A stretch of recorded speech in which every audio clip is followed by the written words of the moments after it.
A Zoom é plural, a Zoom é digital. A Zoom é plural, a Zoom é digital. Alô, maltinha! Opa, por que estou a fazer sotaque português se o assunto aqui é cinema brasileiro? Porque esse filme foi parcialmente gravado lá em Portugal. Terra Estrangeira, de Walter Salles e Daniela Thomas.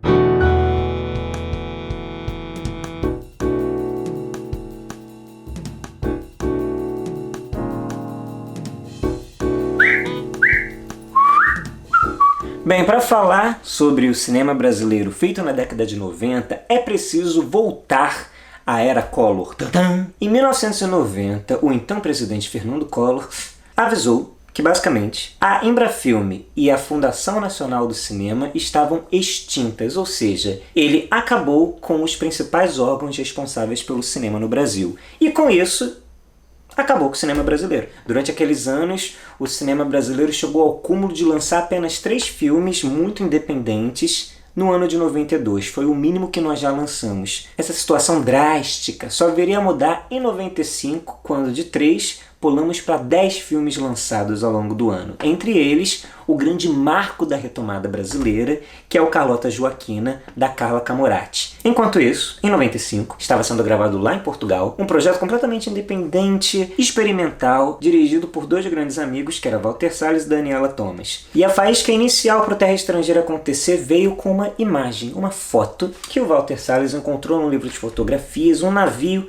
atracado numa praia deserta. Ele ficou tão fascinado por aquela foto que ele começou a pensar em diversas possibilidades narrativas de algum filme que os levasse até aquela mesma imagem. Ele compartilhou essa foto com a Daniela Thomas e juntos começaram a pensar qual filme podia vir disso.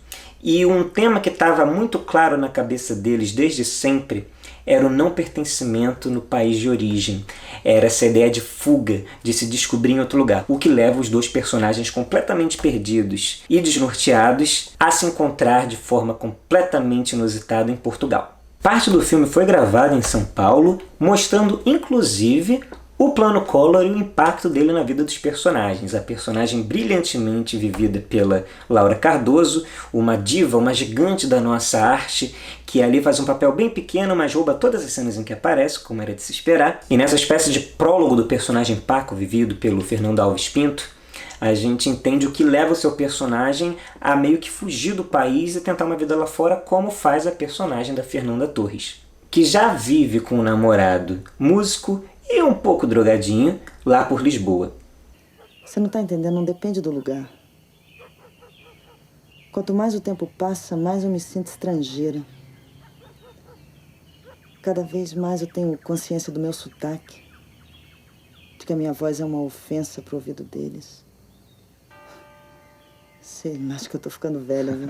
O roteiro estaria aberto a se adaptar a diferentes locações, a diferentes condições de gravação, porque quando eles chegaram em Portugal para gravar com uma equipe muito reduzida, eles encontraram um país bem diferente daquela Portugal das histórias dos avós, ou então dos filmes do Manuel de Oliveira. Era uma Portugal urbana, uma Portugal que estava lidando com esses novos imigrantes, que o filme se tornou uma busca, um captar dessa nova realidade, da equipe e dos personagens. Por exemplo, numa poetiquíssima cena em que eles estão no limite entre Portugal e o Ocidente. E é claro que eles não podiam ignorar uma locação dessas num filme desses.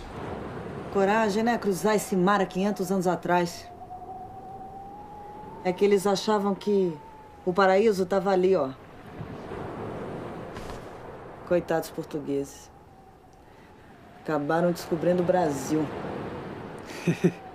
A fotografia é assinada pelo Walter Carvalho. É impossível falar de cinema brasileiro sem passar pela lente do Walter Carvalho. E nesse filme, desde sempre pensado para ser gravado em preto e branco, é um olhar documental, é um olhar em que a câmera, junto com os personagens, descobre um novo país. Além do elenco nacional que foi lá gravar em Portugal com eles, que traz muitos rostos conhecidos como Alexandre Borges, o Luiz Mello num papel muito intenso, o filme abre também sua câmera para o ator português João Lagarto e para outros atores locais que estavam ali naquele contexto e acabam trazendo muita realidade, muita urgência para o filme. Fernanda Torres e Fernando Alves Pinto, eles ensaiaram durante algumas semanas no Brasil antes de irem para lá, mas muito da química entre os dois, camadas entre os personagens, foi descoberto lá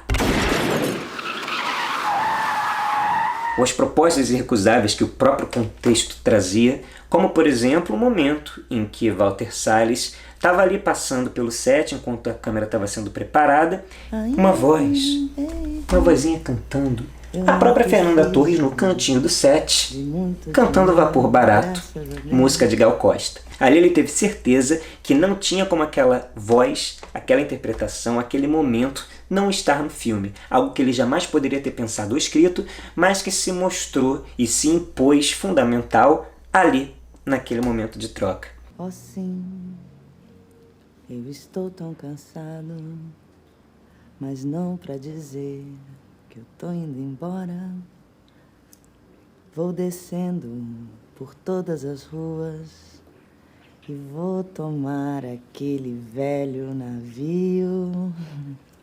Ai, honey, baby, eu não preciso de muito dinheiro, graças a Deus, e não importa, honey. Ai, honey, baby. Sem sombra de dúvida, um dos pontos altíssimos do filme que ajudam a cristalizar a figura de Fernanda Torres como uma das nossas grandes entidades do cinema nacional. Ela já é filha de uma entidade própria, Fernanda Montenegro, e ela não só honra essa genética, como ela consegue a própria se tornar uma deusa do cinema também. O nosso cinema independente, o nosso cinemão, o nosso cinema moderno brasileiro passa e pousa na figura de Fernanda Torres, que já nesse filme, já premiada em Cannes com o prêmio de melhor atriz por Eu Sei Que Eu Vou Te Amar, do Arnaldo Jabor, mas nesse filme mais um exemplo da jovem Fernanda Torres, já tão gigante. E é muito forte perceber a relação que já estava ali marcada entre o cinema do Walter Salles e a estrada, essa coisa de se descobrir no caminho, o road movie.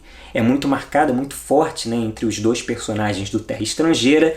Claro que está muito forte e presente no Central do Brasil, no Diários de Motocicleta e, obviamente, no On the Road. Inclusive, eu acredito que isso foi determinante para que os produtores escolhessem o Walter Salles como diretor oficial da grande adaptação da famosa obra literária do Jack Kerouac. O On the Road, o Na Estrada, era um roteiro considerado infilmável, até que confiaram no Walter Salles para ir lá e adaptar para o cinema. Foi uma adaptação muito elogiada na época, e essa relação com a estrada já está no Terra Estrangeira. Essa parceria Daniela Thomas e Walter Salles em co-direção voltaria a acontecer alguns anos depois com O Primeiro Dia e também no curta-metragem que entrou naquela coletânea de filmes Paris Je t'aime, Paris Eu Te Amo, com vários diretores mundiais, e dirigiram juntos também o Linha de Passe, um filme de 2008 muito premiado que inclusive deu em Cannes o prêmio de melhor atriz a Sandra Corvelloni. Ou seja, sempre que os dois se juntam,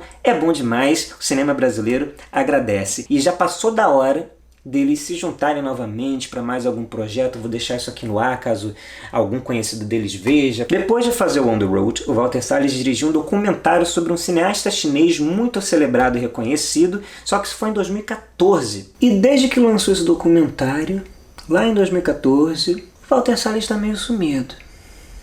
Saudades. Já a Daniela Thomas está ótima, muito bem, obrigada. Está escrevendo vários roteiros que estão sendo filmados. Lançou em 2017 o Vazante. Lançou em 2018 o Banquete. Tá aí, ó, em plena atividade. Mas queremos os dois trabalhando juntos novamente, porque sempre que se juntam... Bem, hashtag voltem a fazer filme juntos, Walter Salles e Daniela Thomas.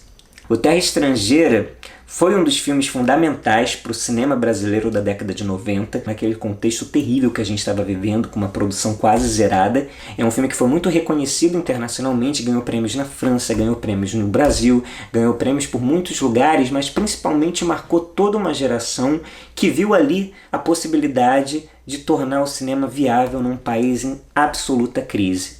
Algo que, reverbera bem agora, hein? Como que reverbera nos tempos que a gente está vivendo. Então assista a Terra Estrangeira, viaje pelo mundo nessa estrada guiada por Walter Salles, guiada por Daniela Thomas, e tenha certeza de que em preto e branco, colorido, independente, superprodução, Brasil, Portugal, seja onde for, o cinema brasileiro é muita coisa, opa!